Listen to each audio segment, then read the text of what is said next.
Bonjour les amis.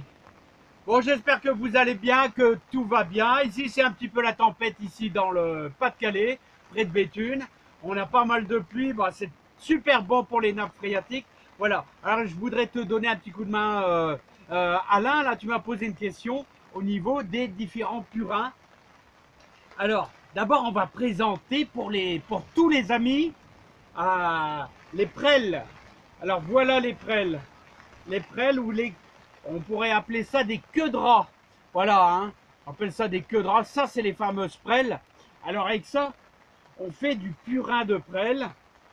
Alors, du purin de prêle, si j'arrive à regardez-moi ça. J'ai réussi à en trouver quelques-unes au mois de décembre. C'est pas évident, hein. Voilà pour les prêles. Alors, le purin de prêle, alors c'est un fongicide, alors autrement dit, ça soigne les maladies, la rouille, l'oïdium. Alors, on trouve ces plantes-là à partir du mois de mai, dans les terres un peu acides. Alors, vous les cueillez. Alors, le problème, c'est qu'il faut essayer de récupérer 1 kg. Hein. Voilà, vous pouvez diviser les proportions. Hein. 1 kg des branches, tout ça, et les branches, les feuilles, enfin les mini-feuilles, là, si on peut appeler ça des feuilles. Voilà. Et il va falloir broyer 1 kg et vous allez diluer ça dans un seau plastique. 1 kg que vous allez couper au ciseau tranquillement et vous allez laisser macérer ça pendant 15 jours. Voilà.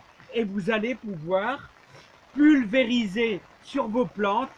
Alors, c'est utile. Les rosiers, vous savez les taches noires sur les rosiers, la rouille, par exemple sur les roses crémières, hein, la rouille du poireau, l'oïdium. Alors vous trouvez ça aussi sur vos arbres fruitiers, l'oïdium. Vous avez de l'oïdium aussi sur les courges, courgettes, tout ça à partir du mois d'août. Alors c'est un fongicide, le purin de prêle. Voilà, j'ai réussi à vous trouver un petit peu de consoude. Alors là c'est la fin, hein. On est au mois de décembre. Alors regardez un peu les feuilles de consoude. Alors malheureusement les fleurs, il ne faut plus y compter, hein. Regardez ces feuilles, feuilles de consoude.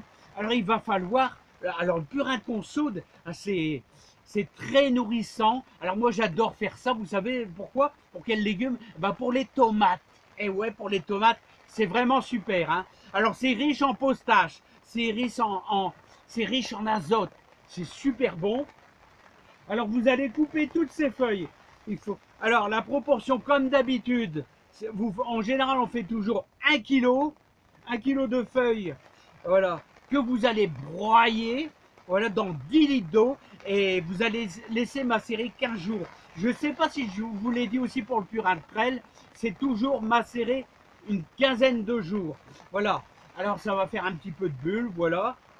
Et donc, revenons à notre purin de consoude.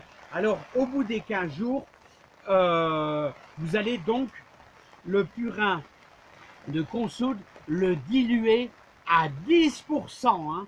Autrement dit, vous prenez 1 litre, vous ajoutez 10 litres d'eau. Voilà. Et vous allez pouvoir arroser vos légumes et apporter un petit peu de jus nourrissant pour tous vos légumes. Et là, de façon vraiment hyper naturelle.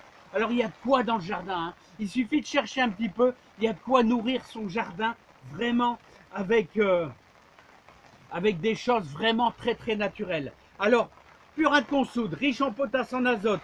Pour les tomates, c'est excellent. On va couper le tout en morceaux. Voilà, on va laisser macérer 15 jours dans 10 litres d'eau. On va le diluer à 10%.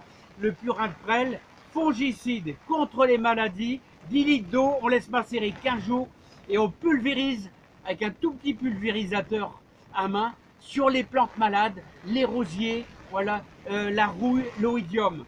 Voilà, Alain, donc tu me disais, est-ce qu'on peut mélanger le purin d'ortie et le purin de consoude? Eh bien, tout à fait, il n'y a pas de problème. Si tu arrives à faire 1 kg de chaque, voilà, et que tu vas broyer et que tu vas laisser macérer 15 jours, tu vas pouvoir nourrir abondamment, mais n'oublie pas de le diluer, c'est important. Allez les amis, je vous dis à bientôt. Bye bye et portez-vous bien. Beaucoup de joie et de bonheur dans le jardin.